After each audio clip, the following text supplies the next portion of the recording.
you have a bitch button. It's like, bitch get in the dumpster, bitch out of the dumpster. And she does exactly that.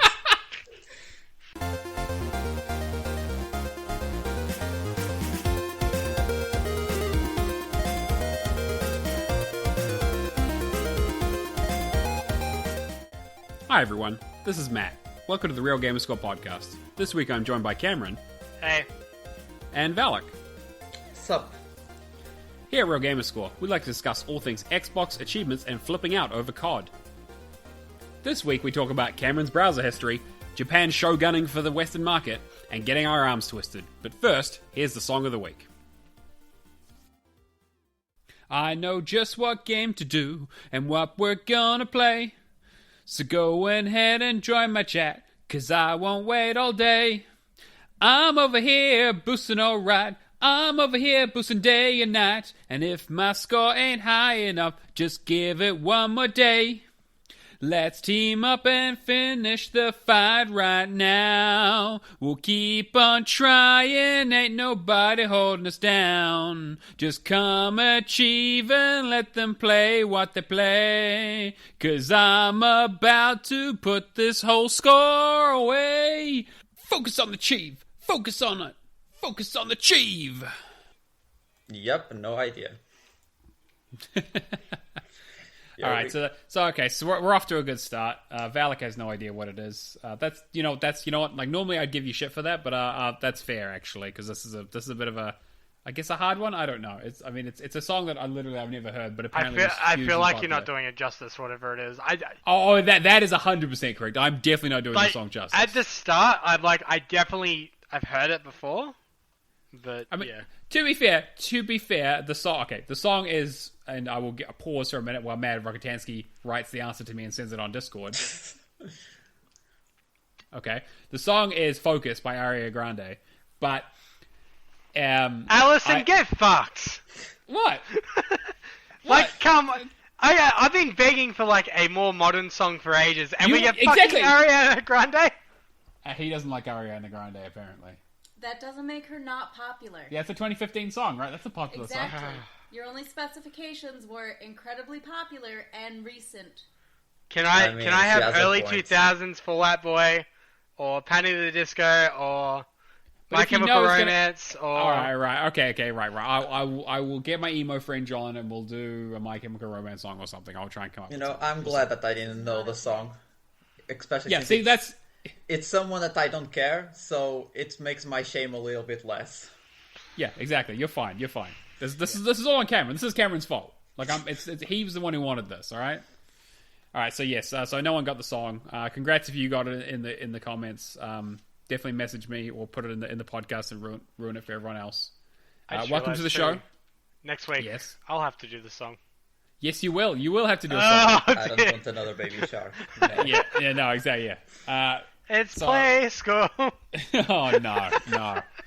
Welcome to episode 128, with guest starring the one and only ValakC. Unfortunately. How you doing, buddy? I'm great. Shadow has been trying to get me on the podcast for 3 months, and I've been blowing him off, and I ran out of excuses, so here I am. Well, at least you're honest about it. Come on, saying that, I just told Matt before that you rushed out to buy a new computer just to be on this episode. Because my brother is using mine for school, and I felt bad that I kept saying no to Shadow.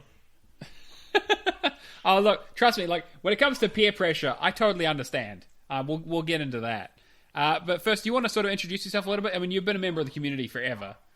But for those who don't know, or tell us a little bit about yourself, games you play, gaming history. Your community? Yeah, AHA.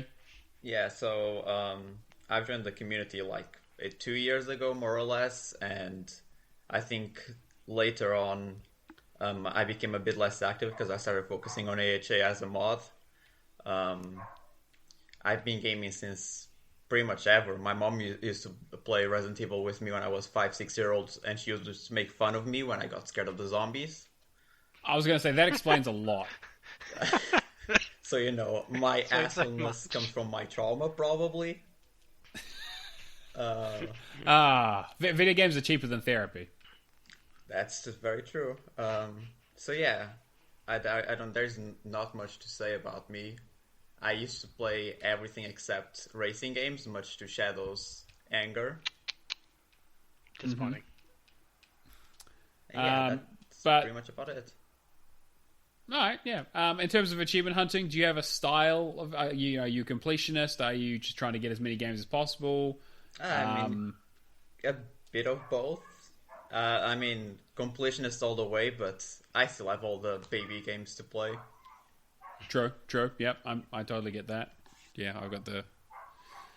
Well, I mean, you've got. I mean, what's your score sitting at the moment? I think it's just a little less of 7,000.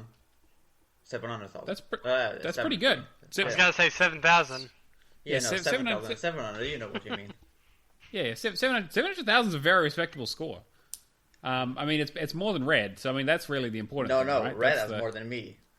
Wait, what? How does Red... Oh, Red's almost got... Red's done like 30,000 of easy games this month. Oh, that's right, of course. Yes, I forgot that he's on the easy baby game kick. Oh, that crazy bastard. He's a simp, though. Never forget. He is. Oh, yeah. Red is a simp. Red is very much a simp. We'll say it at the beginning and the end of all the episodes. Do you want to talk a little bit about AHA and kind of what goes on over there?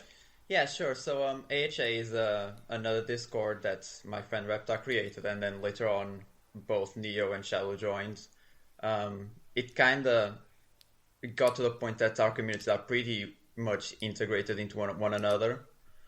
Yeah, there's a lot. It's very pretty incestuous at this point. Yeah, it's just a bunch of friends fucking about, a lot of fucking about. If you check the not safe for work memes, if you think we're bad on our server, holy shit, these guys are absolute degenerates. Oh yeah, it's the point that now we're sharing porn with each other. Yeah, it's basically like it started off as like ha ha ha not safe for work memes. It's now just basically porn with like a meme title on it. Yep. It's pretty bad. Yeah, recently we created the kitchen sink, which we're definitely taking a break this year because I'm tired of all the fucking baby games countdown. It's painful. So when I enter Red's profile and I need to check 80 baby games. So the kitchen sink is basically, for those who don't know, is a very large competition that AHA run that basically counts all the achievements you earn, plus has a spelling competition involved, plus has a screenshot scavenger hunt. What else have you got going on there? It also has a letter of the month, which we give you a letter. You need to complete the game starting with that letter. Same thing with we give you a random year.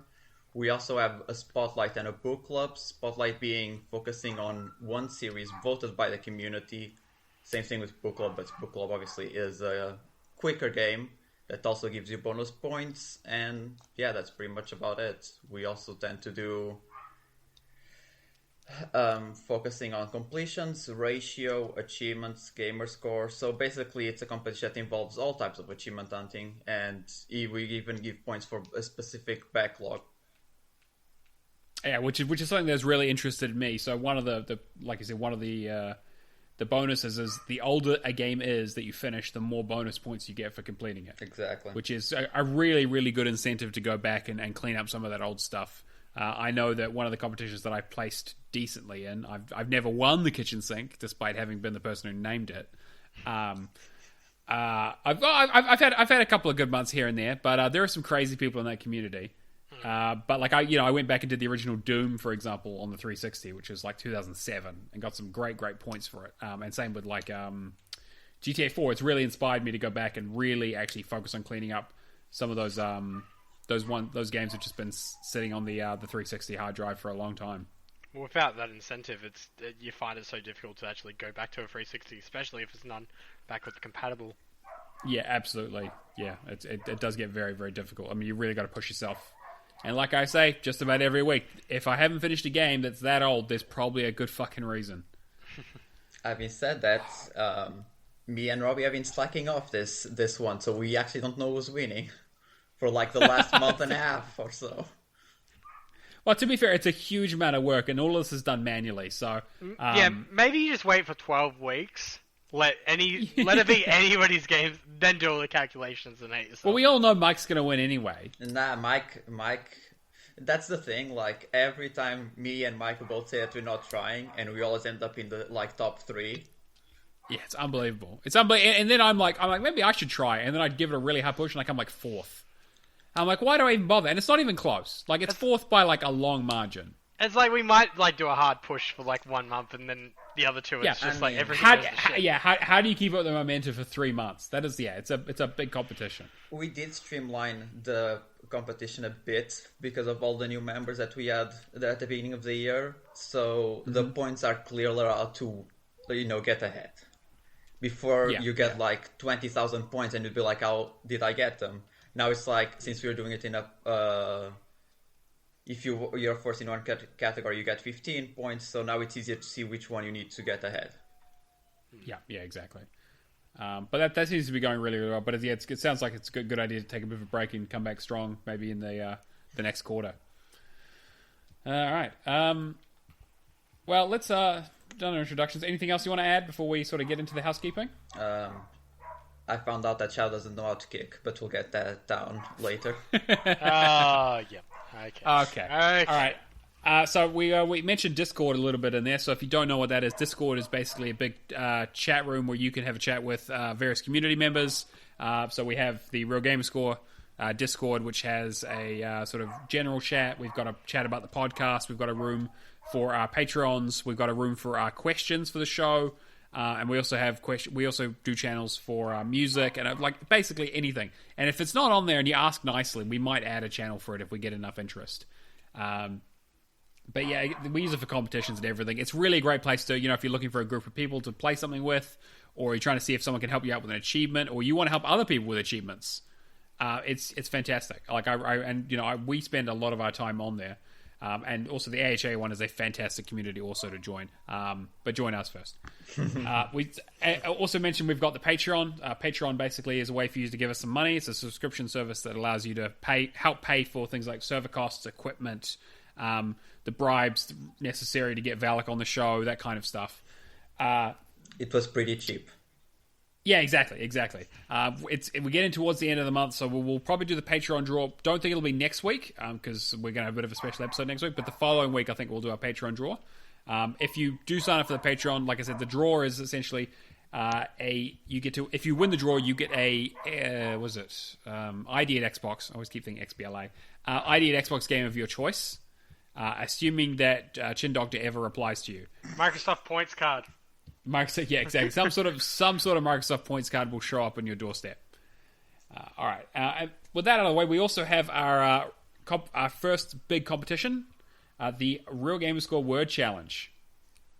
So, for those who don't know, the Word Challenge is I think probably my favorite competition that we've done. Basically, what'd you say? Yes, thank you. So credit where credit's due. Come on, Resident Troll Kirby has set up a bot that will post a GIF if the title of a game is typed into a certain channel. Now, we don't know what that game is. Only he does. And basically, he gives us a clue each week as to what the game might be. And so us and the community members will be guessing, and the winner gets $10. Unless no one gets it.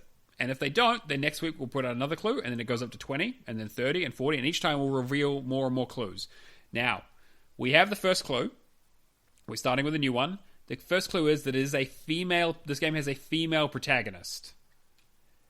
Now, I just want to warn people, we don't know if this doesn't necessarily have to be an Xbox game. It usually is, but it doesn't have to be. It might not even be a game. I'm pretty sure it's a game because it's a protagonist. I mean, well, actually, it could be a movie. I suppose he's been a real fucking troll. I mean, like, yeah, he's been really trolly lately. He has been really trolling. This seems like almost too easy of a too straightforward of a clue. Knowing Shin, it's a game where you can pick both characters as a female or a male. Exactly. So it might be a game where you have the choice of a female or male protagonist. So don't limit yourself. Get your guesses in. Just remember that it will not. There is slow mode on that channel, and it will not trigger the win if you put more than one game in the chat at a time. So type one game out, hit enter, then wait. Because if you do multiple, it won't recognize it. And if you don't recognize it, we might not see it, and someone else might get the win. So we'll probably have another clue next week. That'll probably be some sort of weird number that he's pulled out of his ass. He's probably just referencing some like random like PS1 game or something that we have no idea about. Exactly. Yeah, we do have no idea what the game is, but I'll be interested to see. But I also really enjoyed the chat in the chat what kind of guesses people have and kind of their lines of thinking. It's interesting to see where people go first. But good luck to everyone. And Valak, you're not allowed to put any guesses in that chat until this episode comes out. I mean, that's fine, because I've given up on trying to guess after. It's okay, I'll just mute him till Tuesday. Yeah, fair. I'm still salty about Lego Batman, and now Snipes got it like 5 minutes to get into the server. I know. Ah, fucking Lego Batman. All right. Well, with that out of the way, let's get into the news. Cameron, what have you found for us this week? So, talking about Discord before, Microsoft is apparently in talks to purchase Discord for $10 billion. A cool $10 billion. Cool $10 billion. So, I think it was recently valued at $7 billion too. I don't know how recent, but I mean, it's with news article. With the pandemic, I'm not surprised that Discord has exploded in a similar way that Zoom has. I mean, Discord has this kind of gamer slant to it in terms of chat rooms and communication. But realistically, I mean, people use it for all kinds of stuff, right? And they've kind of been moving away. Like, they don't have the Discord gaming store or anything that around anymore. So, but $10 billion, that's a lot of fucking money. I'm surprised. Made me think the other day, how much did they end up buying Skype for? Not that they really did anything with it, but I mean, they didn't really change much about it, right? But they never really upgraded anything. It was just basically flatlined. Yeah, well, sort of. I mean, they integrated it with Microsoft accounts and stuff, and they made a Windows 10 app version for it. But in terms of actual features, I mean, Skype is fucking shit, to be honest. I mean, we use it, but there are much better other alternatives in terms of group chatting and that sort of stuff. Should we start recording podcasts for Zoom calls? Well, I don't really want the Chinese government listening in on all of my opinions. So I'm probably going to avoid Zoom at least. But we could potentially record the podcast on Discord. There are opportunities to do it. I mean, Discord... Microsoft Teams.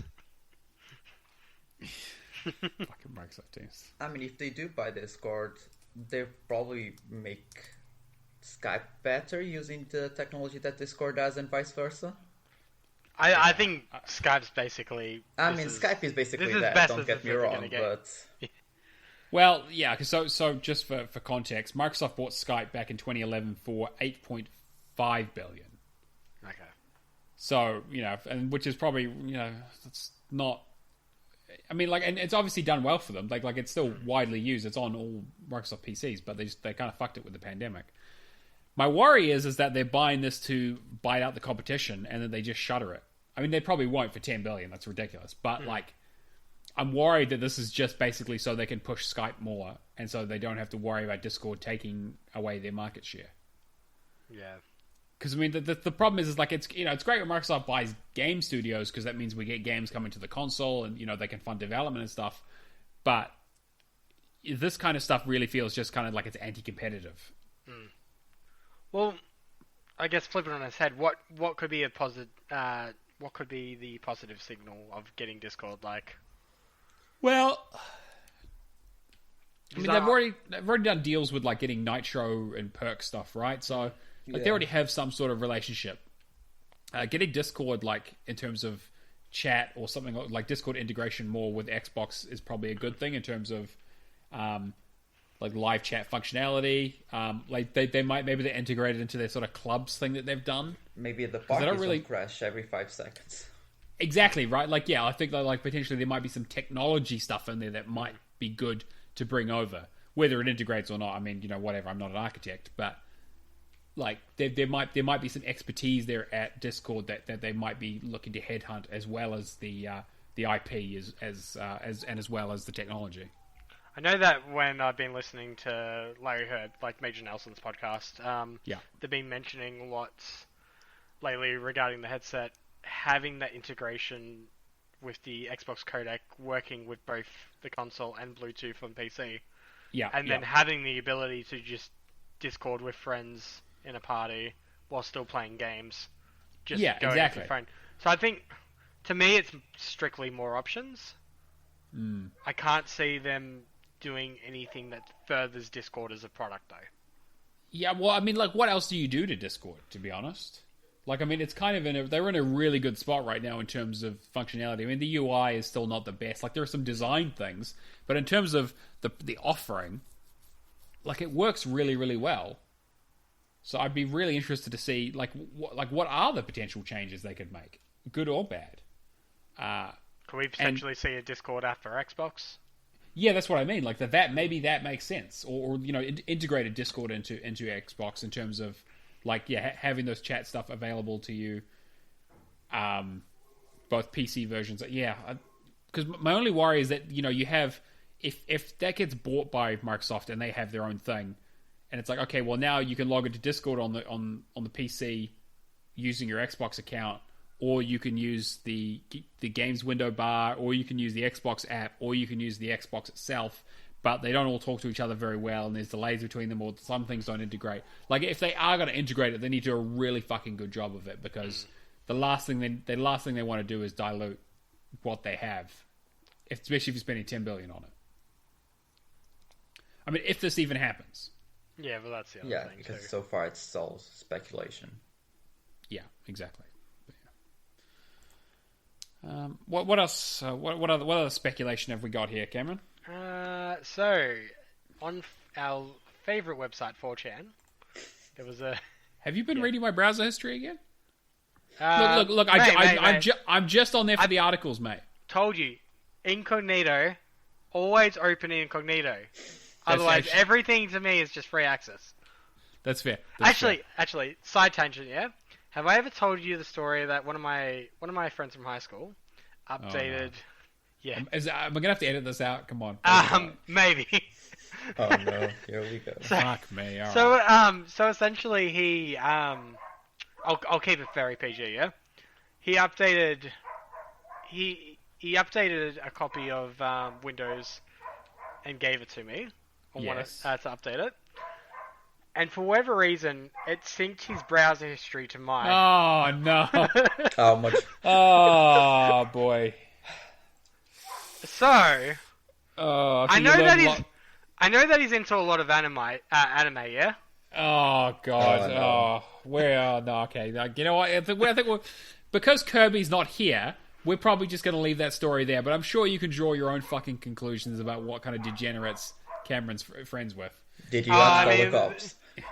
I mean, like, I still got to get my Guitar Hero controller off for him, and then just cut ties completely. But should I just say, like, anime and chains and whips excite me? Oh boy! Well, I haven't done that for Song of the Week yet, but that's a potential opportunity. Yep. But pretty much going back to 4chan, there was a rumors leaked that. Obviously, we're probably not going to have some kind of E3 event this year, but there'll be something else, like a showcase instead of it. Yeah, so I think there was talks around, like, they're like, maybe we'll do, like, another event, but basically I think they've been told by LA that they're not having the convention. Yep.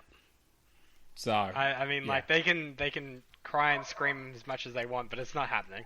Yeah, exactly. I mean, if LA doesn't let them have the convention center, what the fuck are they going to do? So. Like, I'm still worried about PAX, and that's not till October. Like October, yeah. Well, I mean, hopefully, but yeah. I want to go, but then at the same time, like with stuff like this, we could go another month. Like Queensland, for example, had another COVID case today.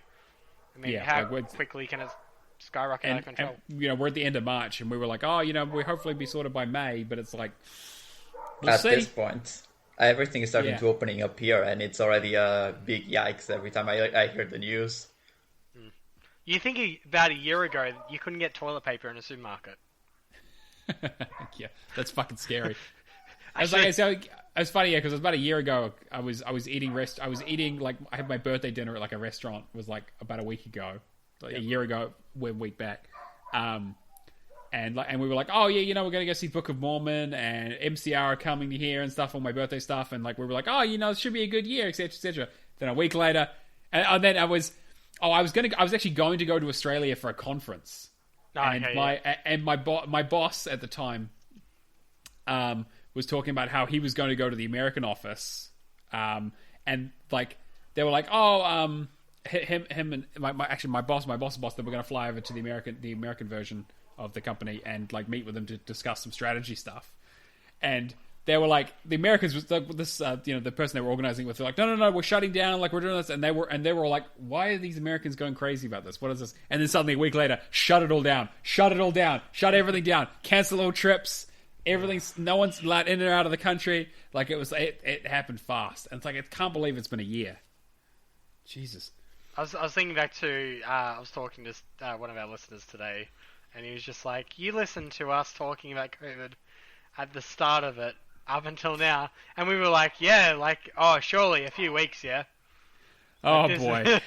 I mean, yeah, that's no. Last year my girlfriend got mad at me because I was working on her birthday day. This year, it's like I'm free all month. Surprise! Well. That's just good boyfriend duties, right there. Exactly. Yeah, exactly. Yeah, just exactly. Planning ahead. I felt so bad for you last year that this year I'm taking the whole month off. There's only one word for that, Valak, and it's whipped. Simp. No, I think I'm not So yeah, getting back to the news. So according to insiders familiar with Microsoft's plans, some of the early details of Xbox E3 2021 briefing are that the event will be streamed on June 17th as a digital event at Xbox headquarters. I mean, very typical of what they've been doing. They did Bethesda's conference at their headquarters. It makes all sense. Socially distanced, that kind of stuff. Xbox C, codenamed Lima, a new, how do I pronounce this? a cochlear implant device which doubles as a headset for Xbox PC and and mobile devices by Bluetooth. A trailer for the device shows footage from Gears 5, Outriders, Halo Infinite, and Forza, releasing holiday 2021 at $3.99. The trailer features a player portrayed by cochlear. Implant recipient from Canada who received her implant at age 2 and had the procedure televised, demonstrating the device, and is said to be similar to the opening cinematic of FIFA 21. I don't get that reference as similar to the opening cinematic of FIFA 2021. I think it's supposed to be like growing up with the thing. I think was kind of okay. It's like more of the personal thing about the person rather than just the sport. So mysterious third, the mysterious third console that we mentioned prior. Code C again. This is not a console, right? It's an accessory, basically, right? It looks like really interesting. I'm still annoyed that they called it Lima instead of Ligma, but what's Ligma? Alright, moving on. I mean, you want the stuff to add that out, right? So No, I'm keeping that. So I mean that's interesting. Like $3.99 again. I don't know how much those implants usually cost. It's a little scary to think about. It's like, oh yeah, Xbox is like Microsoft's just going to jack straight into your ear canal. So that's great. And then I can only imagine we're 2 steps away from fucking getting a if you haven't subscribed to Game Pass, you get a fucking ad streamed right into your goddamn head. And then you have to drink your verification can in front of the Kinect 3.0. Otherwise, fucking Bill Gates kicks in your door. How and with his army of clippies. How plausible do we think this is? I don't think it's plausible at all. Nah, but I think it's too soon to announce something of that price. Yeah. I'm very definitely not going to happen camp, but then at the same time, the adaptive controller kind of pulls me back a little bit right. Again, I could see them talking about something like this, but having it be also it's $3.99 and coming out holiday 2021. But we might just not be the key demographic for it. This might be another sure. But my point is that this kind of, I guess this kind of thing seems like, I don't know. To me, I'm still very much in the camp of I don't think it will happen. But then the whole key message, I guess, before especially when we went to PAX last year. Yeah, there's accessibility. Yeah, 100%. And they have shown time and time again that's a key thing for them, right? Even from how you can open how the boxes open when you get the consoles and stuff, and the adaptive controller can be opened with a single hand and all that sort of stuff. I agree. I just think that I'm struggling to imagine the device and how they pitch this in terms of showing it at E3. I don't know. Like it says it doubles as a headset, so it's an implant device. Is it compatible with current devices? Like there are a lot of questions I would have about that stuff that they would need to get out in front of, and that's why I'm it's possible they might have something, but to have it have a product that's ready for 6 months down the line, I don't know. It just seems kind of a bit far-fetched. But then again, they might have been working on this for a long time. This might have been the next thing after the adaptive controller. What's the next thing we can change? Exactly. Yeah, you're right. So I think it's possible, but it seems unlikely.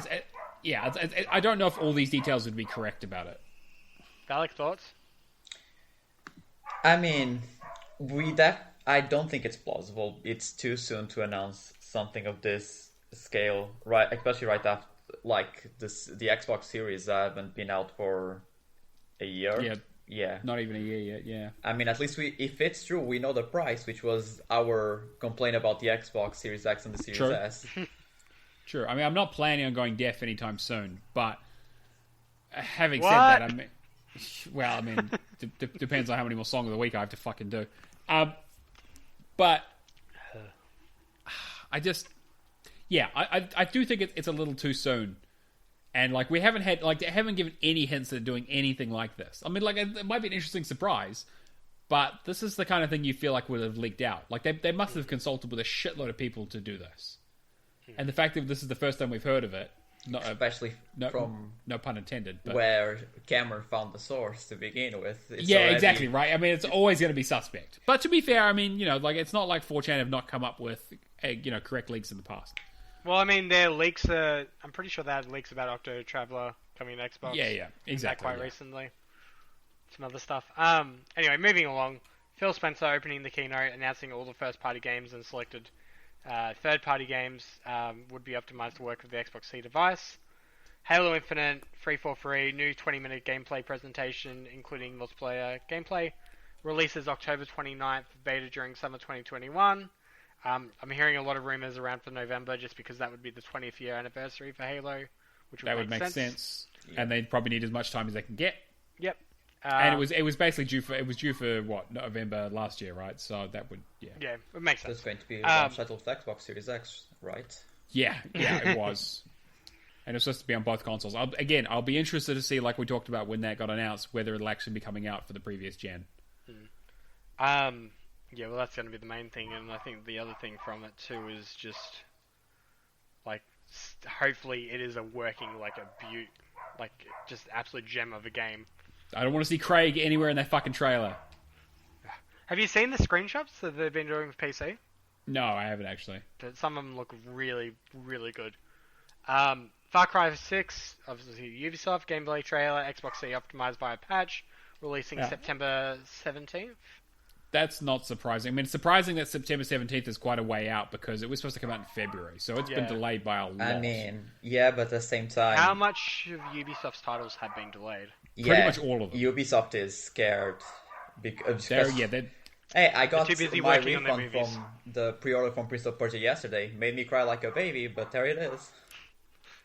What about when I was in the party with you the other day, and I'm just like, I just checked one of the local retailers' websites here, and it's coming out 31st of December this year. I was crying because I really thought it was going to be a shadow drop. I don't know why. I mean, the pre-order symbol was wrong. They never do that. Ubisoft never shadow drop anything. Because the pre-order symbol was disappeared from the Xbox. If I launched it, it said that I would be playing Prince of Persia. The money was out of my account. The trophy list was leaked. I was like, here we go, shadow drop. Nope. Apparently, well, I mean, to be fair, I think a lot of this is based on feedback that they've gotten from both that game and a lot of their other stuff. It was because we still haven't heard anything about Rainbow Six Quarantine. And Beyond 2, that one is gone. Nothing. Exactly. Yeah, Beyond Good and Evil 2. Yep. I mean, I'm assuming there'll be another Assassin's Creed this year. Which the leaks point to be finally Japan. Finally, they were like, fuck it, we'll finally do it. 25 games in. Far Cry got delayed, and that was supposed to be February. Watch Dogs did come out, right? But they're supposed to be doing like a next gen version of it. Something. I played Watch Dogs. Watch Dogs 3 is apparently not good. It was already $20 the other day. Oof, yeah, see, that's not a good sign. It's like Ubisoft haven't had. I guess they're sort of most, and then of course Breakpoint, which came out earlier last year, right? And that was a fucking shocker. Which they are still supporting, which I gave them kudos for. Yeah, I mean it's good. They are actually going, but they actually added in the co-op companions because people bitched about not having them. So the only thing that I can think of that Ubisoft has done right recently is Immortals, Phoenix Rising, right? Which is like apparently quite good. Like not incredible, but like a quality, like a good like quality product. And like that is honestly one of my favorite games from last year. To me, that would have been such a risk for him as well. Oh yeah, well, I mean, yes and no. I mean, again, it's a Ubisoft open world game, but it's a new IP, which is great. I mean, I still think the name is kind of stupid, but I mean, the new DLC for... You went and got some monsters, didn't you? I did. I mean, but apparently, yeah. The DLC is dropping this week, right? For Immortals? Yes. I think it dropped today. Well, they have a couple of DLC packs planned, right? Yeah, the Chinese or Japanese Arrow one. I actually haven't delved into that game, so I don't know much about it. Yeah, I'm interested in it, but it's going to be one of those that I want to wait to come to Game Pass, which it probably will at some stage, or when it's like a super cheap sale, or like, a gold edition that has all the DLC, because it's got too much other shit to play at the moment. Let's get Ubisoft Connect, and then let's just get it in there. Wasn't Ubisoft also the one working in Skull and Bones, I think was the name? Oh, yeah, but that was like, Ubisoft Singapore was supposed to be working on that, and I think that's pretty much dead. Like, we haven't heard anything about that in ages. Oh, I know, that's why I was trying to think of the name. I was like, what the hell is Skull and Bones, I remember that. Scott Pilgrim was the only I think they've worked on recently. I think the ship has sailed on Skull and Bones, because like we haven't heard anything for ages. And Scott Pilgrim, of course, which they got back. Again, they're not really doing much to that. They just kind of re-released it, right? I mean, it was re-released. It's pretty much plays exactly the same. I mean, they need all the good faith that they're taking it at this point. This is very true. This is very true. But the pandemic seems to be hitting them pretty hard. But it's hitting everyone hard in terms of like if we look at some of these titles here. You want to keep going, Cameron? Yep. Battlefield 6, EA multiplayer gameplay trailer, Xbox C optimized, releasing 19th of November, console, PC, 10-hour trial for EA Play and Game Pass. Be interesting to see. I haven't messed around with the trials with Game Pass. Do you get a 10-hour trial of upcoming releases? Because you EA should do. I haven't really thought of that much. Yeah. Yeah, you should do. I mean, I don't see why not. Like, you're connected to the same service, and you download the game the same way. But yeah. I mean, can it be any worse than Battlefield 5? I didn't mind Battlefield 5, other than the Man Turrets achievement. I was going to say, you've the me and Alex enjoyed it. Like, all right. I think it had a decent campaign, and, I mean, other than that, everybody's going to go to multiplayer, and multiplayer was nothing special, so... Yeah. Back for Blood, which launch trailer, Xbox C optimized by a patch, releasing June 22. We know that's not the case. It's got pushed back to mid-October, I believe, was the news article today. This is the Left 4 Dead? Yeah. The clone quotation marks. Okay, yeah. Looks good though. Yeah. Like, it could be a good co-op game. I mean, World War Z looked good too. But yeah, true. World War Z though is actually a decent title. It's just heavily hour dependent. Yeah, that's fair. Forza Horizon 5 by Playground. Yeah, okay, keep moving. Yeah, it's fine. Yeah. Puerto Rico though, out of all places. Yeah, I mean... Tokyo Drift. We need Tokyo Drift. I was about to say, Forza Horizon is the new Assassin's Creed, where everyone wants Japan, and they don't give it to you. They never do it. They just keep it in the back pocket for when they desperately run out of ideas. I mean, there are so many places in the world to drive, so, I mean, yep, that's an interesting choice. I mean, it would be very interesting. I never would have thought of Puerto Rico as for a Forza game, but this is... I thought you were right to say a place where people own cars. Harsh. But yeah, if this actually does release in October, which I imagine it would, that would make sense. Very likely that's going to be another Forza I have to add to the list. Oh, what a shame. You have to play another great Forza game. Yep.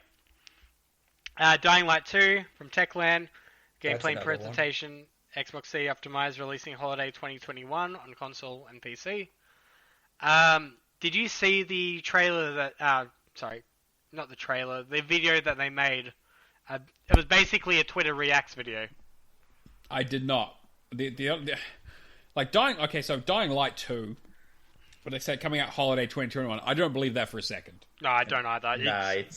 It's going to get pushed back again. Oh, absolutely. I mean, they just didn't they just fire their development team or something? No, that was Vampire. No, they did fire someone pretty high up walked out or something like that. Yeah. So they lost one of their key members, and I've been hearing this game has been radio silent for ages. I remember that big trailer they put out with the Decisions Matter thing, but that was 3 years ago. A week ago they did a video where it was basically, how Jimmy Fallon and they kind of do the Twitter Reacts, the celebrity. Basically all of them just reading fuck you devs and all that. Promise this great game. And then you just them reacting to it, just reading it back into the camera. Hey, showed off probably 15-20 seconds of new footage. Hey, it's still working development. We hear you. It's still coming. Just be patient because we want to release the best game possible. And I mean, I love Dying Light. Sorry, I loved most of Dying Light 1. The trials and all that were pretty bullshit, as Alex would tell you. But in terms of it, Dying Light was one of those games that I picked up day one. I played the hell through it. I really fucking enjoyed it. And I'm really hoping that the second is the same. Yeah. I mean, I'm just looking here on The Verge. There was a report that apparently 20 employees had left the studio in the last 2 months, and that was a month ago. So it's I don't think it's stuck in development hell. I think they're trying to make it work, but it's going to get pushed back.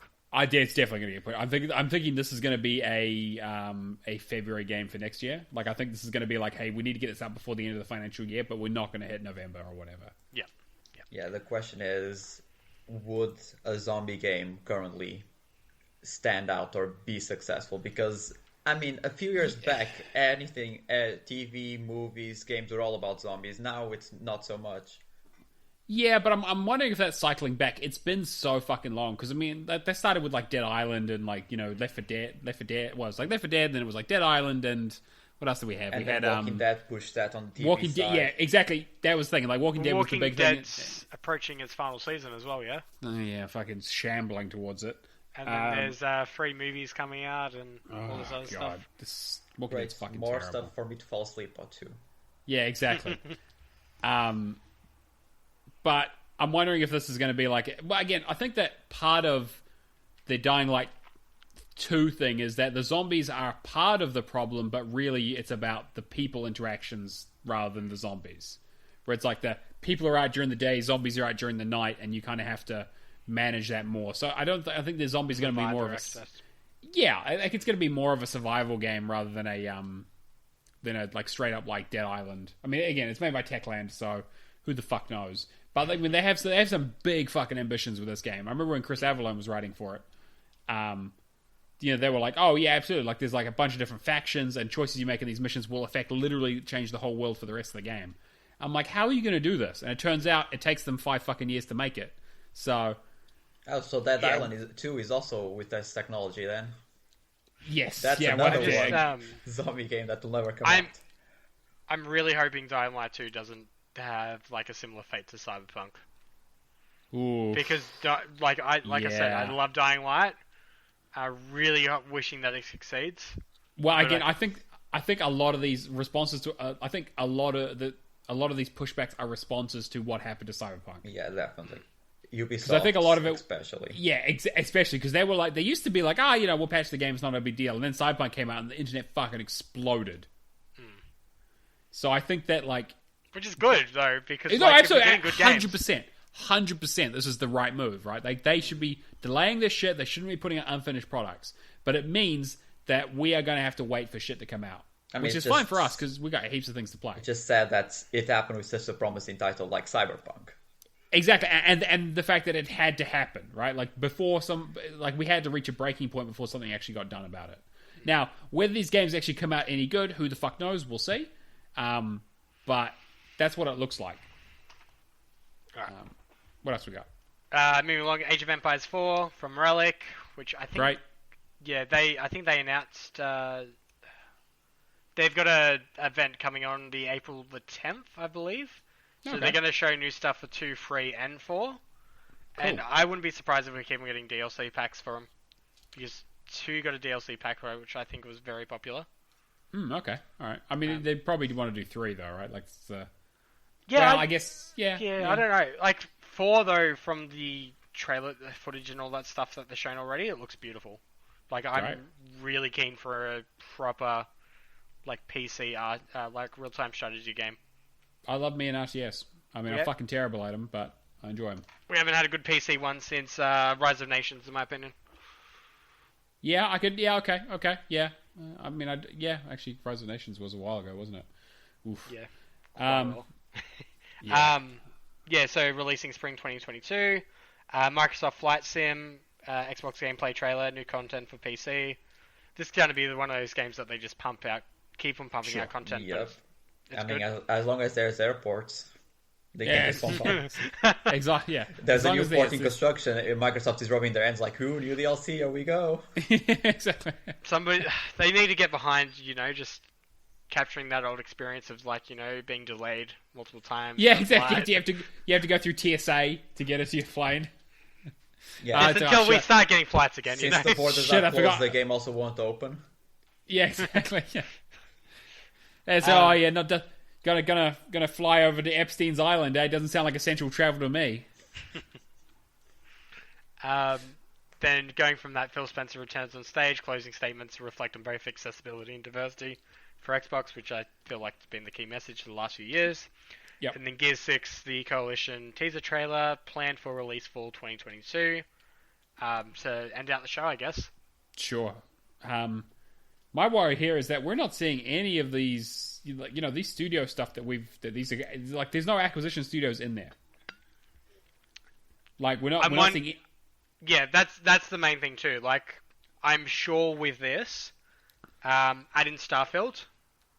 Yeah, again, there's no Bethesda stuff, right? There's no, there's no Ninja Theory. Yep. There's no In Exile. There's no Obsidian.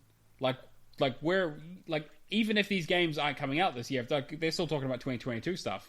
Like, either this is full, this rumor is full of shit, or there is, there's things going on. This rumor, though, at the same time is full of safe bets, except for the. Exactly. Yeah, right. This really feels like someone hedging their bets because, I mean, some of the stuff makes sense, but the implant stuff is kind of interesting, but outside of that, everything here is pretty much expected. It's like stuff that's already been announced. Except for Forza Horizon 5 set in Puerto Rico. Which is Puerto Rico. That's kind of out there. But hey, Still interesting. Yeah. Any closing thoughts? I'll be interested to see what happens at E3 this year, but I'm honestly looking at, and I said this last year too, looking at the release list, I don't really know if there's much coming out this year that I'm actually that's, I'm sure as we get into it, more and more things will come out, and there'll be, stuff in Game Pass, but... Yeah, especially, that's what I was about to say, nothing that Xbox releases makes me want to buy it, because I know it will come to Game Pass. Yeah, exactly. Saying that, I mean, people that know me, Age of Empires, Forza Horizon, Dying Light 2, those are the stuff that I'll look out for, so... all the indies. Anyway, moving on to the last story. Success of Ghost of Tsushima may help Yakuza Kenza and Ishin come west, says Yakuza producer. And I'm excited for that, because I didn't know of the existence of that game until 2 months ago. Ghost of Tsushima? No, the other Yakuza, the Samurai Yakuza. It's basically Yakuza games just set in medieval Japan. Yeah, it's cool. It's based on a real Japanese folklore, but they just use Japanese the Yakuza characters in it. So Kiryu is the main character, but they didn't even call him Kiryu. Great, I love it. Hopefully this also means Persona coming to Xbox.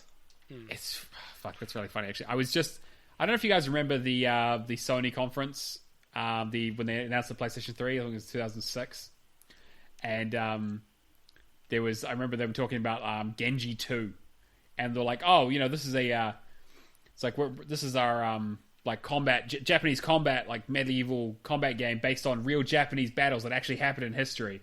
And then the next cut is, okay, here's this giant enemy crab, and you got to flip it over and attack its weak point for massive damage.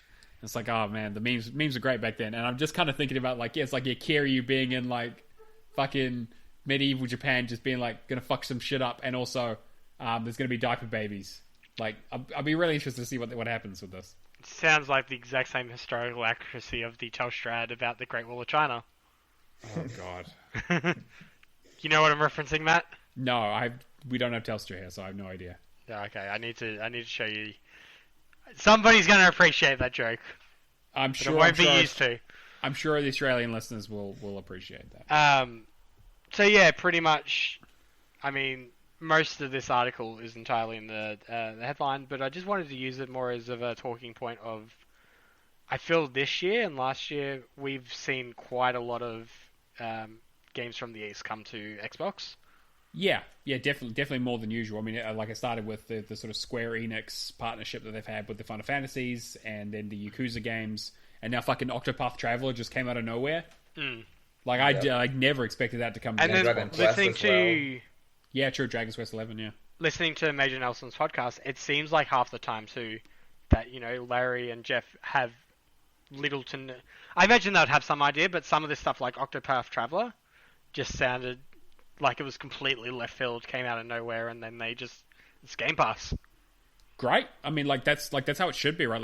I think that's Game Pass is the perfect vehicle to get Westerners into the stuff that, because again, these are experiences that don't typically appeal to a mainstream Western audience, right? But putting them in front of them for nothing, and then having people talk about them and promoting them. Like some of this stuff, I doubt we'll ever see like physical releases for. But no, as never. long as we have Game Pass, like fucking, I am so happy I can play for all the Yakuza games and just enjoy. Like a Dragon is amazing. And saying that at the same time, I'm pretty sure with the success of Judgment, they want to move on to moving more far away from the Yakuza games and doing more experimental stuff. Great. Again, we need more Japanese games. Like we've had it's been a real missing piece of the Xbox puzzle in terms of what's available to play. And listeners will know from the last few weeks when I was playing Lost Odyssey, like that's when Microsoft tried to have that partnership to try and get JRPGs over onto the platform because the original Xbox was missing them.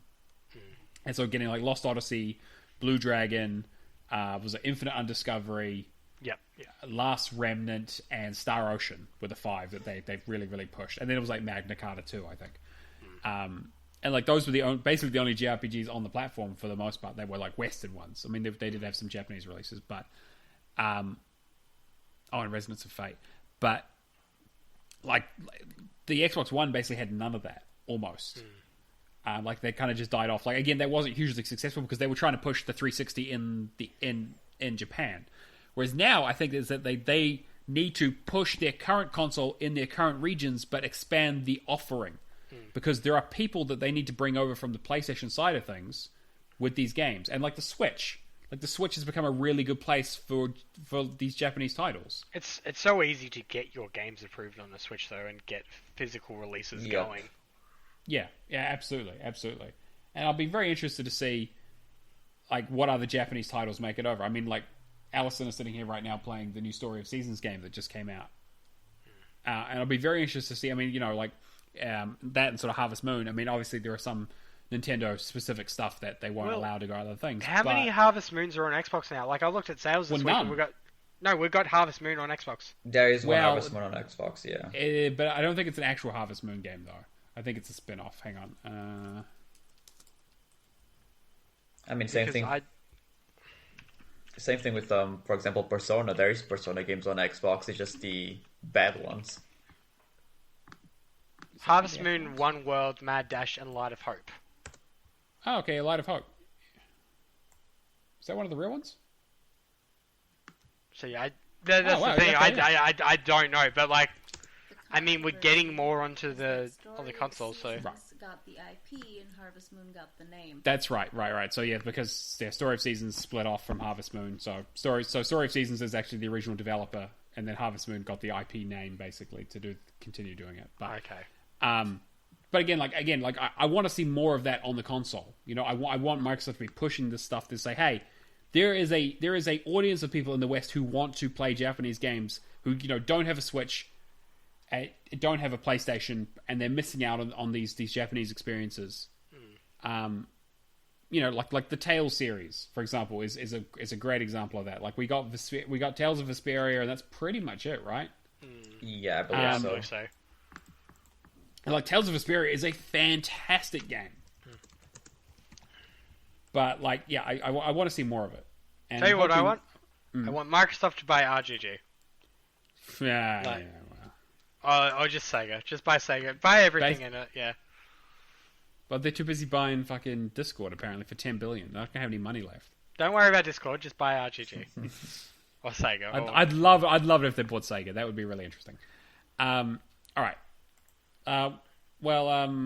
Anything else you guys want to cover on that? Or do you want to move on to what we're playing? The only other thing I was going to say about that is I believe that they were also talking about remaking or remastering Binary Domain. Wow, that's a weird fucking choice. I need to go back and finish that, actually. I was going to say, yeah, and the only person on my friends list that has played that game is you.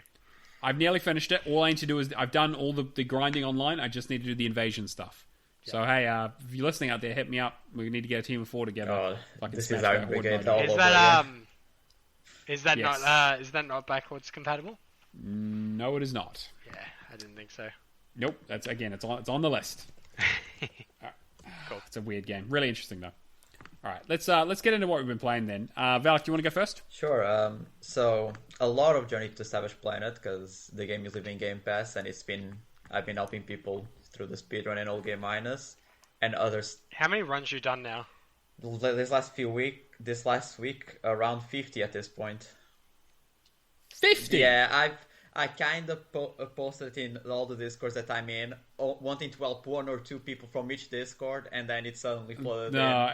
It fucking adds up. Yeah, I mean, like you did really good. You've gotten really fucking good at it. Like we ran through it in an hour and 45 minutes. Yeah, and which is pretty impressive. Yesterday I did with 2 days ago I did Lone Wolf an hour and 12 minutes. So that's impressive. Didn't impressive. You say at one point that you had beaten the old world record? Yeah, me and both me and Lone Wolf and me and Mean Machine beat the world record for like 2 minutes, and now it's much less, especially with cutting off like bounds of the game and etc. But just like playing legit. Right. And I found out in that game, so when I was helping Shadow, that he was complaining about an achievement not popping, that he had to kick 25 of one specific species. Yes. I'm watching him do it, and he's slapping the characters and not kicking them. And he's like, why isn't it popping? I see, because he complained because we played a bit of co-op as well, and he was complaining about that to me, and I was like, that one's really easy. I just went around and kicked them. You can kick the same one over and over again. Alright, so just because I'm the king of comedic timing, as Valak tells me this, I kicked the first one and the achievement pops. I'm like, you know that you're slapping them, not kicking them. It's like, oh, achievement popped. Saying that, the exact same thing with the Bargle, yeah, of me going into that ice area in the first world, doing that, trying to find one. Okay, he runs away from me, and then waiting for like 10 minutes for it to come out of the hole, not realizing that I had to lure it out. Yeah. And so then because he was looking through it, and I was like, I wonder if he's missed this one, and I go and look at it, and I was like, oh hey, shoot the thing, runs out, scan it, oh hey, yep, all good. But yeah, I didn't know that with the slap. That was the last slap one I was missing. But yeah, it's a great game, and it's a shame that Google bought the company, because I was actually looking forward to a possible second one. Yeah, like, you know what, I've been playing like some really good games recently, and this is one of my favorites that I've played in a long time. Like, it has everything I was after. Like, it's a great Metroidvania. It's got, like, I kind of like the humor. It is a little bit juvenile, but I mean, Boomerville. It is funny.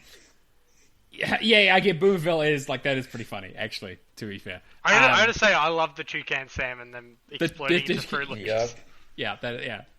And sassy AI, and like the exploration stuff and like all the upgrades you get. Like I'm not really a big fan of the collecting all the materials to make the shit.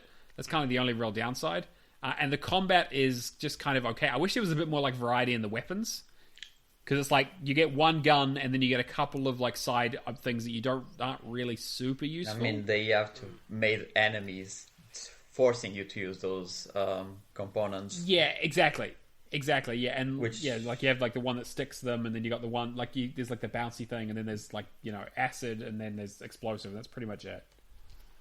But yeah, like I think overall, like it's like a good like 8 out of 10, 9 out of 10. Like it's a great game. Like it's just the right length, and I really enjoyed the discovery aspect of it, and kind of like normally I'm not a big fan of the directionless kind of stuff. I feel like it gives you just enough in terms of pointing you in the right direction towards stuff to say, hey, here's some here's the components that you cut. Here's the direction you need to go to find the thing to get the next upgrade. Yeah, because it doesn't tell. For example, in the grappling hook, sorry to interrupt you, but if you got the grappling hook and you scan it, it literally points a waypoint where you can get the upgrade to get the grappling hook. Exactly, it's like, hey, you can't get through this bit, but here's where you can go to start that quest, basically. Which is like great, because I feel like it's not like railroading you into do this, then this, then this, and this. It's like, okay, well, here are your kind of options. Also, you can explore the area, find health upgrades, find alloy so you can get upgrades, and then find like secrets as well. And then also like enemies to scan and all this kind of stuff. I think it's fantastic. Like it's 100% my kind of game, and I loved it from beginning to end. I didn't love having to play through it 3 times, but that's pretty much the only problem I had with it. Like the old game minus like having to do that on solo and co-op, I think was just a bit excessive. Like I would have been fine just doing it co-op, and then kind of just having my main playthrough. I'm not a big fan of like speedrunning or any of that kind of stuff. It's really just like speedrunning, no death stuff is really not my kind of thing. I prefer to take my time and just kind of explore and do my own thing. But once you'd run me through that, Valak, and we'd done that, like getting those achievements out of the way, I was able to enjoy the rest of the game a lot more just at my own pace. I mean, my only gripe with the game is really if you're the second player, you can't do anything because of the lag and the connection. Yeah, the lag's terrible. I did the DLC with you, Neo, and if you tried doing the rings in second player, it's impossible. I was legit just like, you do this, I'm just watching because the lag is so bad using the rings to fly. Yeah, you just went off to find other stuff, and I just kind of flew around for a bit. Eventually, I got it, but yeah, it was the netcode is not great. Cameron and I did okay together. I think that like it's very regional. Yeah, because specific, me and Mean Machine were fine. There was basically zero lag, but yeah. But even though Cameron and I still had a few hitches here and there, but I mean, like as the kind of indie title that it is, I'm not surprised. But I kind of feel like we're a little bit beyond that these days. Like you need to be if you're going to be putting co-op into your game as a feature, like you need to be focusing more on that. And saying that, like, I imagine it's all basically online because pausing it, the game still continues. Yeah. Can't pause, right? Yeah. Which is quite annoying. What else have you been playing? Another one was Sniper Elite 4 with my good friend Crinkle Crisps. Shadow knows him as a furry. Oh, wait. I was going to say good friend? What are you talking about? Look, I need to be nice once in a while. He annoys the crap out of me, especially in that game, but, he's a good person. So, yeah. So, when I left at like 4 a.m. the other day and you spent like, what? Was it him leaving for like 15 minutes? No, I had a meeting, and so we were doing Authentic Plus difficulty, which is, and there's an achievement to not do any manual save, so it's each mission is a one go, and I told him that I had a meeting at 7, so we had to stop, but he kept going, so we cleared the room out, and I'm like, I'm gonna hide here, you watch my back, I'll be in the meeting, and I'm with my managers, and I'm like every 5 seconds look at the screen like, he's going to get us killed. But yeah, a really good game. The collectibles kind of are annoying because I think it's like Sniper Elite 3 where some enemies have collectibles, but the map is so open that you can't do stealth in that game. It's impossible. Even if you stealth kill, the dude screams as he's getting killed, so it's everyone. Great, love that. So the enemy just keep running around. So you're in a fight with, I want to say like 25 dudes, and then one of them has a collectible. Good luck looting everyone. Yeah. And then there's a case of the body despawning, so that collectible you have to do another run for it. Right. Okay. Yeah. And yeah, but it's a good game. The DLC is expensive. I enjoyed the third game, but playing it on like Authentic is like pretty rough. Like that's pretty punishing. I wouldn't be able to do it without a co-op partner because it can revive you. So there's always that safe net that you can get on. Yeah. But doing it by myself, it would be impossible for me at least. And the third game would be Tom Clancy's Splinter Cell Blacklist, because the dailies and weeklies are again simply on for some reason. Nobody knows why. I think it was Vulpix. Thanks to Ubisoft. Vulpix fixed it, which is a member on TA that has been fixing a lot of unattainables because he's also a game developer. And he's been fixing, so I took the opportunity to do that game in its entirety. It's a really good game. Shame that we'll never get another one. It's a great game. Yeah, like a shame we're never going to get another Splinter Cell of any kind. You get the Netflix anime and that's it. Yeah, it's the one franchise that Ubisoft won't milk for some reason. It's because it costs them more. They have to pay some royalty to some. I was going to say there was some article I saw ages ago about it costs them more for royalties, so it's very unlikely to see a new Splinter Cell game because they can't milk it for that amount. They can't make it open world and climbing towers. Yeah, exactly. Yeah, and that Sam Fisher. I mean, how do you add a DLC to that game that's not just a remap of the same somewhere else? Yeah, I guess. I mean, look, they should make a Tim Clancy. Yeah, like they need to do like a basic, like they need to do like an Immortals Phoenix Rising for it, where it's like it's like a stealth action game. That's essentially Splinter Cell, but like a spiritual successor, and then just not pay them any royalties. I'd play it. I mean, it's a really good game. It has a weird, very off-putting first-person shooting section in one of the missions towards the middle of the game. Oh yeah, that was my main gripe with it, but the rest doesn't work well. Yeah, I don't know why that just triggered me to think about Tom Clancy's End War, and I just looked up on TA, and there's only one person that's ever completed that game. Yeah, and I think they hacked it. Yeah, I wouldn't be surprised. Yeah, I remember that. It was a nightmare.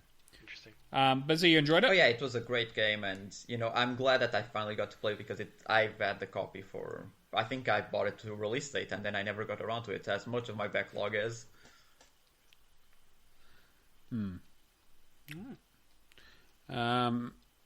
Cameron, what about you? Where do I start? I'll start off with the stuff that like we've really talked about Journey to the Savage Planet. Yeah, the only thing I've got left is pretty much Old Game Minus. Control. I went through and finished off everything for that. It's the Xbox One version, right? Yeah, Xbox One version. I really enjoyed the main game, but like I said before, the DLCs just didn't do anything for me. Foundation was very basic and just felt like a collectathon.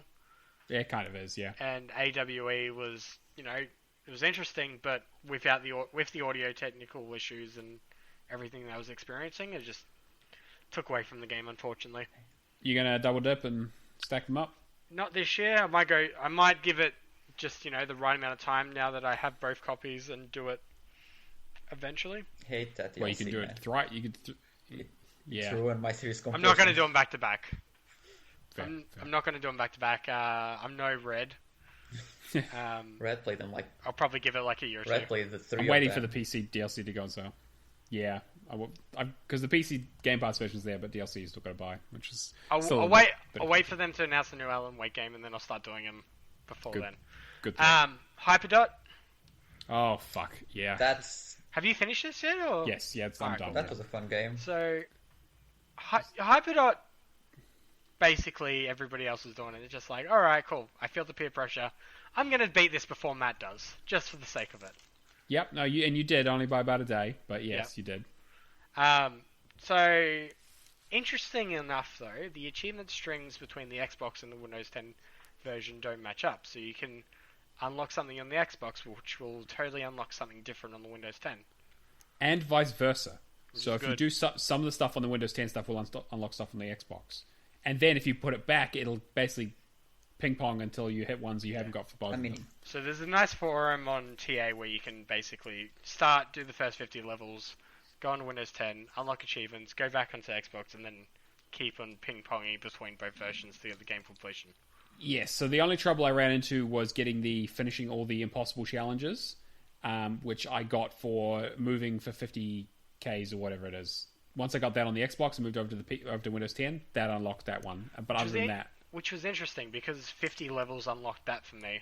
Yeah, so again, I think that there is some weirdness going on. So what I would advise doing is get to level 50 and try and do all the easy miscellaneous stuff that you can find. So getting all those collectibles, like getting 300 collectibles, moving, like dying 10 times on a single level, building the maps, and moving for 50 kilometers. Try and do all of that on the Xbox, and then maybe try and do some of the easier challenges around... I think it was like assortment. I think it was. We got to collect like 35 of like that. That one's not.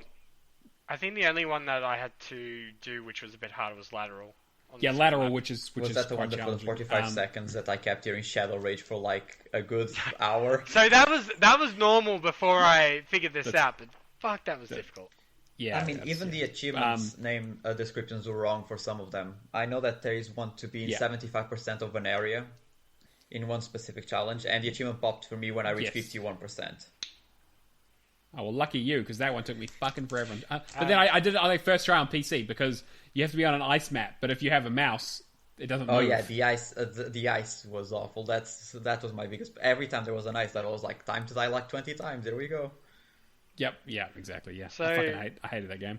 Yeah, got that one done. What was I going to say? Yeah, no, it honestly wasn't that bad. And pretty much just need to go between both Windows and Xbox. Most of the week, other than that, I've been doing Call of Duty. Depending on which Call of Duty, though, is the question. Mm-hmm. So, Ghost played a little bit of Extinction earlier on the start of the week. I believe, was it this week that we finished off Mayday? Yeah, we did Nightfall. Oh, we did Nightfall, sorry, yeah. So we finished off Nightfall, did the... Fuck, I can't even think of what... We did the beginning of Breeder.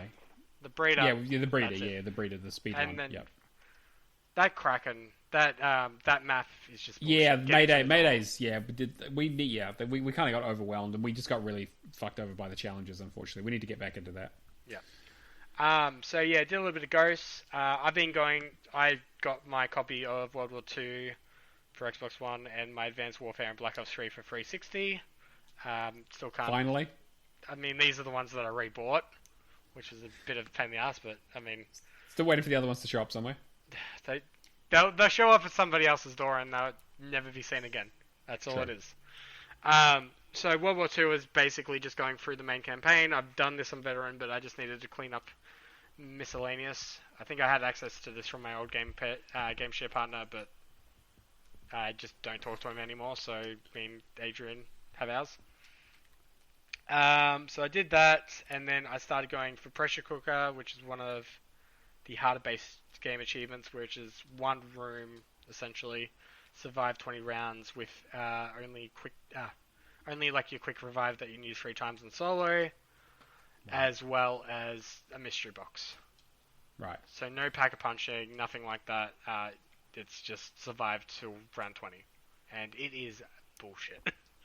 I got to round 19 twice, and just then get overwhelmed, and there's just nothing I can do. I'll get it eventually, but it's just pain in the ass. That was the one that you were also doing it while in the party with me, right?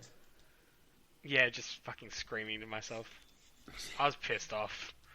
And Call of Duty Advanced Warfare on 360, which I can gladly say I helped you flip a map twice on the first run. Yeah, we fucking smashed it. We did great. So, as listeners will know, I was having some trouble with Advanced Warfare, where 3 weeks in a row, we had gotten to the sort of wave 40 to 45 of the 50 that we needed to do, and the enemies just stopped spawning. We tried it on different hosts, different maps, but it turns out it must have been one of the people I was boosting with, because I was like, Cameron said, oh, hey, I've got the game now, so we fired it up, and just the two of us, instead of having 4 people, we fucking destroyed it. We got through it in like less than an hour and a half. We barely went down at all. Got all the good perks, all the good upgrades, and just basically almost had no trouble. And we cinched, I think, all but one challenge, basically. Yeah. I think one challenge we basically just went, we're not going to go for it. Yeah, I think it was the EMP challenge because it was just too dangerous. Yeah. But yeah, no, I really enjoyed doing that. And then Adrian ran me through Riot before. And like, it's so weird because I haven't played these maps in like 5 years. But then I'm immediately thrown back into them and I'm like, I remember all of this except for how to play. Yeah, there you go. Muscle memory. It's there. But no, I really enjoyed it. I played through half the campaign. Cutscenes hold up really well for a game that was released on 360.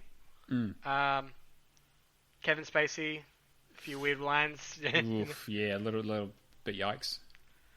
Makes it really easy to hate I him didn't now.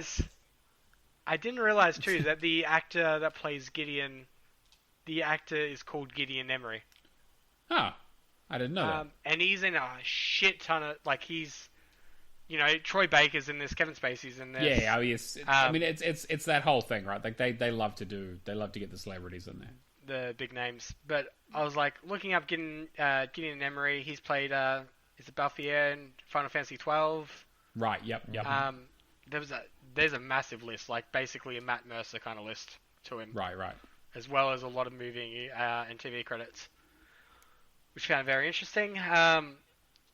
But yeah, really good campaign so far. Halfway. The only thing I don't really like about COD is just collecting intel. Just because I'm pretty much running gun, but threat grenades and just plopping grenades, hiding around veteran is that easy. And then moving past that, last weekend I had Persephone and Swan Hill, so I took the Xbox Series S with me, and I kind of just went, alright, what am I going to play? Played a little bit of Moving Out, got a few achievements in that. But then I touched Yes, Your Grace again. Oh, yep. And for whatever reason, I played through everything in one sitting with a walkthrough, cleaned up most of the achievements, and then did the second run doing the bad ending. I only missed one that way through, which was... There's a trial for... I'm not going to spoil what the trial's for, but there's a trial halfway through the game that you need to properly go in and investigate the evidence. I collected all the pieces of evidence, right. But I think what avoided me from unlocking the achievement that run was I didn't go in and inspect it, even though you know everything that's going to happen. Gotcha. Interesting. But amazing resource management game. There's a lot of stuff in this story that got to the point. I don't want to say. All right. I'll look forward. You've sold. I look forward to pull up Valak on that one and do it when he leaves Game Pass. Yeah, exactly what I was going to say. Amazing in terms of resource management. Neoseeker does a really good guide that got me the good ending of the first go. The second one just be a dick the whole time. Cool. Yep, easy. But there will be some very specific things that you need to do. One playthrough, you'll understand all the mechanics and that, and you'll be able to pull off the story elements. Great. 12-15 hours, highly recommend. Okay, yep, it's on the list. Ding. And that's pretty much it for this week, other than bits and pieces here. But yeah. All right, got a score? I forgot to get my score before. You start talking and I'll find out. Great, because I didn't know mine, so you can get mine at the same time. So yeah, Journey to Savage Planet, like we already talked about, great game. Hyperdot, fucking hate it, but it's done. Advanced Warfare, yes, we ran through that. Actually had a really good time doing that. We need to do some more co-op stuff. Got into a bit more Sacred 2. Finished my Shadow campaign and my exploring less than 20% of the map campaign. I was at 19% when I beat the final boss. I was really, really close. I nearly fucked it. So I've done the leveling for the characters. Now I just need to do my sort of completionist run through with my main character on the light campaign. Do like all of the quests, explore as much of the map as I can, do all the side shit. It's a big game. It's a 200+ hour game, but it'll be worth it in the end. It's because it's a non-backwards compatible 360 game that I'm dying to get off my Xbox. Also been doing some more Gears of War Japan. Getting towards so I hit like level 80 last week. So and then I got that's the message I got. Yep. Thanks, you motherfuckers, for reminding me about that. That's great, because every time I see you playing Gears 2, I know that my Gears session is about to start, because I've been finally doing Gears 1 with the AHA guys. So every time I see Gears of War, and I Right. start inviting people to the group, I see Neomaster, Gears of War 2. I'm trying. I'm really trying to get it done. I want to get it done. It's probably going to take me like at least another month, but we'll see how it goes. I'm going to be I might see if I can stream it. We'll see. Anyway, we'll do some planning. But like I've said before, why do you hate yourselves? There's so many reasons. Do you want it alphabetically or chronologically? I really should call my therapist. And then thank you to one Mr. Adrian Kiku for a couple of reasons here. The first one being that he managed to help me get Mirror's Edge working back on my phone. The guy that managed to get Windows Phone achievements working again managed to get Windows Phone working for you? Yes, he did. So he managed to help me. Yeah, I know, right? Well, that's the thing. It's like I for those who know my history with Windows Phone, with Angry Birds and the like, I have a rough time with those games. But I made a big push to finish them until I got to Mirror's Edge and my phone broke.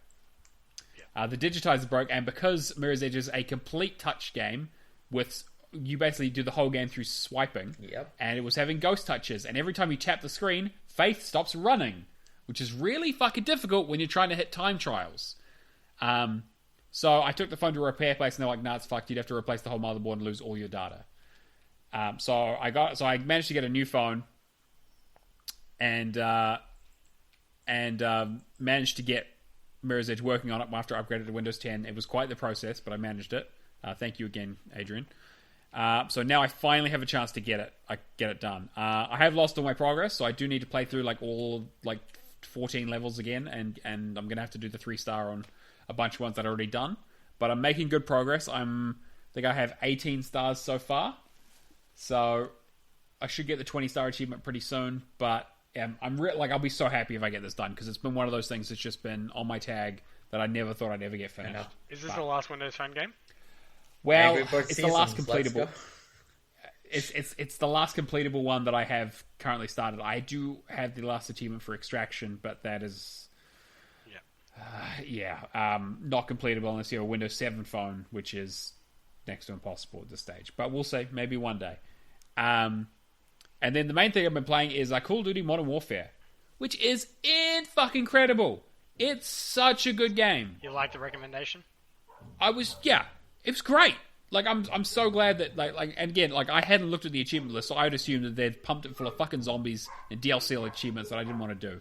But no, there's none of that. I mean, there is the Spec Ops mode, which kind of sucks, but I played through the whole game, got all the base game achievements in 5 to 6 hours, and had a fantastic time doing it. Veteran is relatively easy. There are a couple of tricky spots, but it's nowhere near as bad as something like World at War, or even some of the later Black Ops. But story's good. I like the characters. The acting's good. Voice acting's good. It plays super smooth. It runs buttery smooth. And it has everything. And the achievements are. There was only achievements for finishing the campaign, and then there was individual achievements within those campaigns rather than just for finishing them. So it was all kind of interesting stuff to do, things to think about. I loved it. The only downside I had basically is the amount of shit you have to install. Yes, that's my biggest problem. And then it was so I installed the game and then ran it, and then it was you don't own the campaign. So and it was go purchase the campaign. I was like, what?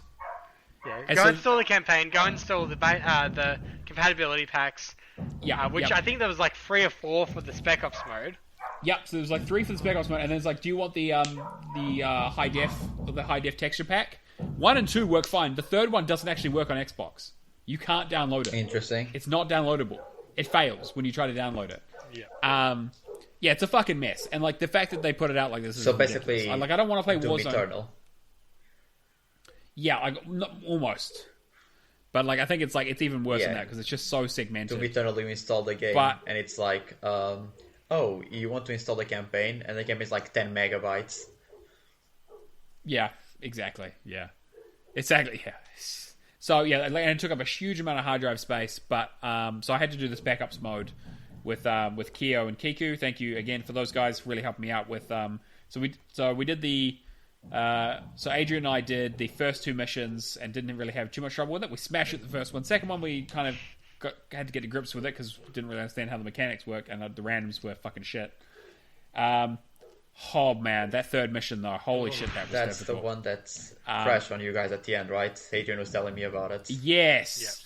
So I got pretty upset. I was in the party at the same time. You got more than upset. Buddy. I was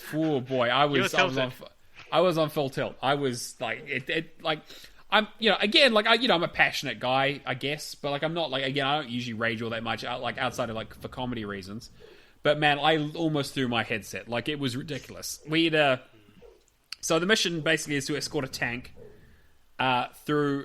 First you have to get a VIP out, which is the easy bit. Then you got to escort a tank past like 1 million mines and RPG guys that just constantly respawn.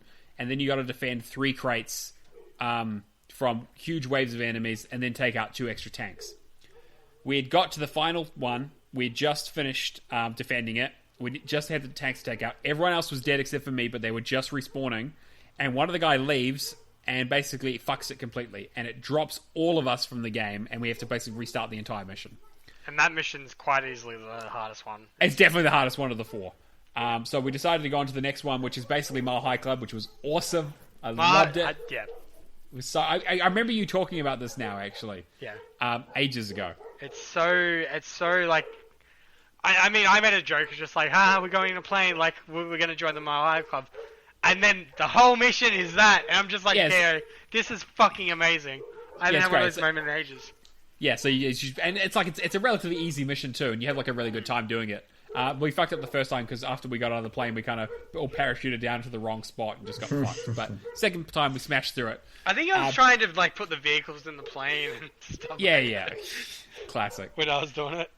And so then after we did that, we finished it. I'm like, okay, we got to go back and do the third mission. We got a different random because we need 4 people, and we smashed it first try. We knew what we were doing. We had a plan. This new random was really, really good, and we just completely destroyed it. So that was basically it. We basically got all of it done. Yeah, I'm really glad that like I got to have a really good like Infinity Ward Modern Warfare experience again, without having to worry about multiplayer, having a little bit of co-op stuff in there, but really getting to focus on a single player campaign without feeling guilty or feel like I'm missing out. I think it'll be very interesting to see what happens with COD this year. Yeah, only because if Cold War gets this whole cycle without having any DLC with achievements, this might be a new norm, and to me, I'm fine with that. That's great. Like, focus on Warzone, do whatever you want. Like put more content out, but like just don't make me fucking play it for achievements, because like that's the thing that's been holding me back from so many CODs. Like, I still have all the Advanced Warfare stuff. Basically, Advanced Warfare has been the thing that's been messing me up for so long in terms of getting those zombie maps done, because they're so much harder than some of the other ones. But anyway, we're rambling for ages. What was your score this week? I'll start with your score. Sure, what did I get? Your score was 5,045, and mine was 5,239. Nice, okay, yep. So more than me. I was going to say no... Because I was going to say, so no Battlefield this week? Well, we'll see. I do need to get Battlefield. Well, if we can get Battlefield 4 done, I know it's not your fault, Alex, and I know you're just as upset about it as I am. But we're going to blame you. We're going to blame you. Get your fucking shit together. Get that shit. Get that connection shit working. Whatever voodoo magic you have to do. Oh no, okay, hard line. I'm drawing the hard line right there. That's no, absolutely not. All right, so we've got a few questions this week. I'm going to quickly pump through them because we're running a bit low on time. Yeah. So which? Hang on. Let me just look at the questions and see. No, you're not removing any. We're breezing through. Okay, right. CJ, so with Cooking Mama, Cookstar merging for sale again on the digital store after allegations of acting as the front for cryptocurrency mining, which upcoming EA game would you like to see mine crypto in the background? I'm pretty much just going to extend it out to all games, and I'm just going to say Undermine, like I said. I did literally just another mining game about mining at Deep Rock Galactic. How many of ones you want? Deep Forager, Minecraft. Yeah, exactly. Yeah, I mean, in terms of EA games, I'm sure that the next FIFA game will... basically, FIFA games are already a money pit anyway, so you might as well just put a crypto miner on them. They're mining us for something or another, aren't they? Exactly, yeah, exactly. question coming from Valak. Who was your most infuriating co-op partner and why? I was pretty pissed at Cameron. Twinkle when I typed that because of Cyberleaf 4. Cameron was definitely my most infuriating, but he's also been my most reliable, so it's, it swings and Why am I roundabouts. most infuriating? Which game? Mate, have you played Remnant with you? Alright? The whole point of that game is to stay with the team and push up as a unit. Alright? And Sick, you were more like suck my unit and fucking running off ahead and just getting blasted. Okay. And then we have to come pick your ass up because you fucking kited, 20 elite enemies. I'm just trying to think, but I'm just going to say Brad because it's probably the most reliable answer. Brad is a close second. A close second. I can't think of the most infuriating co-op. I mean, like, fucking, it's LFG, yeah? It's finding somebody that you don't usually play with and then... Oh, yeah, but I mean, like, again, like, pubs and scrubs, like, that's kind of like, that doesn't really count. Like, it has to be, like, someone dedicated to doing it. I mean, like, maybe Kiku is the most infuriating as a person, maybe? Like, as a gamer, he's troll, yeah.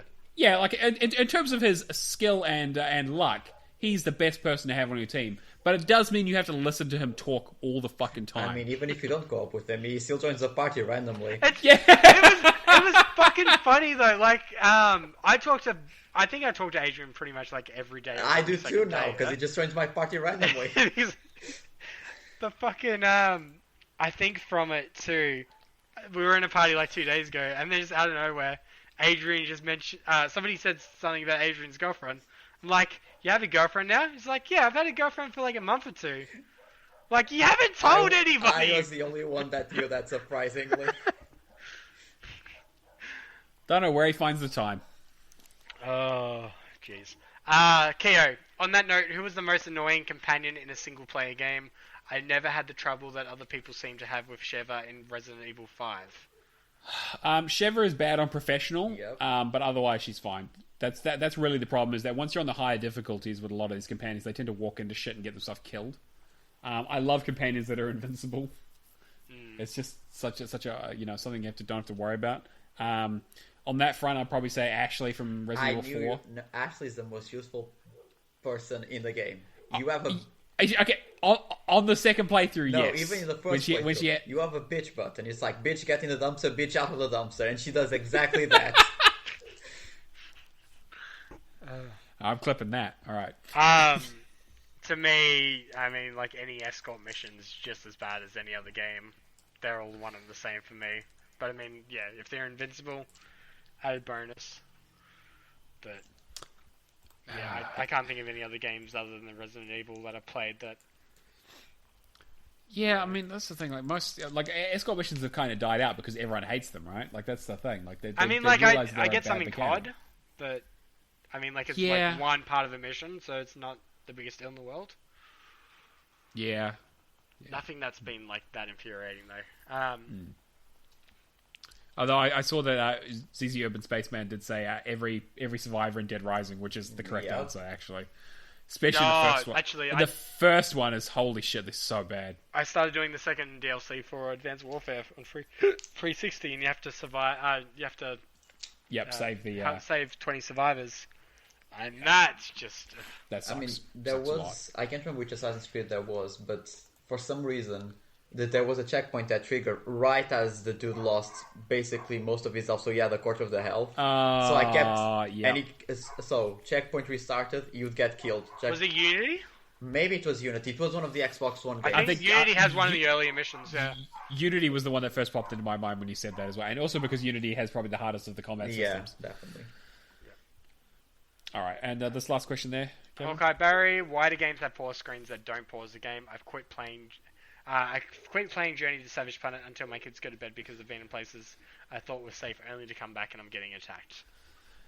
Journey to Savage Planet doesn't really make sense. Most of the time, it's because these games are running on servers that are active. Having a single-player game that doesn't pause is usually, it's usually supposed to be so that you can't cheese it, or you can't take time to, like, again, another one like this is Dark Souls, right? Dark Souls does not have a pause menu at all that pauses the game. You can go into the options and change shit, but that boss is still going to fucking kill you. So, it's usually about challenge. I'm just wondering if it's just so you can't cheese games done quick achievement. Yeah, exactly. It is that. I think it is that kind of stuff too. Yeah, so you can't just watch like a walkthrough. I mean, funny enough, I was testing something in Journey to Savage Planet. I was seeing where I could cut off some time. My batteries died as I was jumping over a lava pit. Yep, that's a classic. I had that same problem when I was fighting the crawl guy, because I didn't realize you could hit him with the binding bile, and I got knocked into the lava and I'm trying to get out right as my my batteries died. Actually, the worst experience I had was when we were doing co-op and trying to climb that fucking tower. Yeah, something funny enough. When I was doing it to Shadow, we both grappled to the same thing, and we got stuck on each other. We couldn't move, and we were in the final boss. Oh. So I was like desperately trying to shoot the boss, but most of the time I was eating Cameron that was literally inside of me. Yeah, that game has a little bit of problems. Yep. Other than that, I can't really think of any games off the top of my head that don't allow you to pause in some way. Yeah, it's usually ones that have some sort of time mechanic or something along those lines. Online components that are always on. Yeah, exactly. All right. Well, I think that pretty much wraps us up for this week. If you want to get in contact with us, you can message us at hello@realgamerscore is our email. Get us on Twitter at realgamerscore, which Cameron mans. Discord, as we previously mentioned, discord.io/realgamerscore, and we've got our Patreon, patreon.com/realgamerscore, if you want to throw us some cold hard cash, so we can continue to do our competitions and get equipment and run the show and keep the servers up and running, keep the lights on. If you want to be on the show, like Valak here, send us a message, probably me or Cameron, and we'll probably ask for a bit of an audio sample. We've got a little bit of software that we use to record this stuff, so there's a little bit of setup involved, but it's not that bad. You need to buy a new computer as well. Yeah, I mean, if you don't have a computer, that does make it slightly difficult. If you want to help the podcast out in other ways, subscribe to us on your platform of choice. Leave us a review. Tell your friends. Word of mouth is always the biggest thing for us. Talk about it in your boosting sessions. I always mention it in my Gears of War sessions, as I always say. We're also on YouTube and a few other platforms where you can subscribe to us. And, of course, that Patreon really, really does help. We appreciate every single person. Cameron, if people want to get a hold of you, where can they find you this week? You can get me on Twitter under Real Gamerscore. You can get me on Discord or TA or Xbox under Shadowless Space Edge. Like Shadowless and then a space and then Edge, just to clarify. And then, yeah, like we said before, with both Discords, feel free to join Real Gamerscore as well as the Achievement Hunting Anonymous. Achievement Hunters Anonymous as well. I'll put a link up to their Discord in one of our channels when I pick. We'll just put it in the podcast. Be prepared to get trolled. Put it on podcast. Yeah, that makes sense. You get trolled, and if you go complain to the owner, it doesn't matter. We'll just ban you anyways. Yeah, exactly. Don't be a Karen. And then, yeah, just the Xbox Achievement community on Facebook. Great. Valak? So, Xbox, TA, Discord, ValakC, Twitter Inactive Chains, I believe. I'm not sure. Yeah, if you want to boost anything, just let me know. I'm even more peer pressured than Neo, so if you need anyone, just message You're not gonna plug your OnlyFans? Oh yeah, OnlyFans Inactive Chains. I have one subscriber somehow with no feed pics there. I don't know who subscribed to me, but someone enjoyed my tag where it said feed pics for daddy. All right, well. So you just got to get subscribers now and then change the price tag. All right, and if you want to find me, you can find me on Neomaster pretty much everywhere, but Discord is the best place to get a hold of me. I am looking to do some boosting, but I am going to be away next week, so that will make things slightly difficult. But after that, I'm more than happy to jump on some more things. It's okay. Next week you get to call me Daddy. Oh, okay. Well, that'll never happen. There's so many clips of the week here. I don't know what I'm going to pick. All right. Well, thank you so much for being on the show, Valak. It was great to have you on, mate. Yeah. It took a while, but we really appreciate it. No worries. I enjoyed it. Great, and we'll next time you buy a computer, we'll get you on again. Oh, okay. Then I'll make sure to never buy one now. Oh, okay. All right. Well, all right. I think that wraps everything up. Thanks, guys. We will catch you guys next week. See you later. Peace. Bye.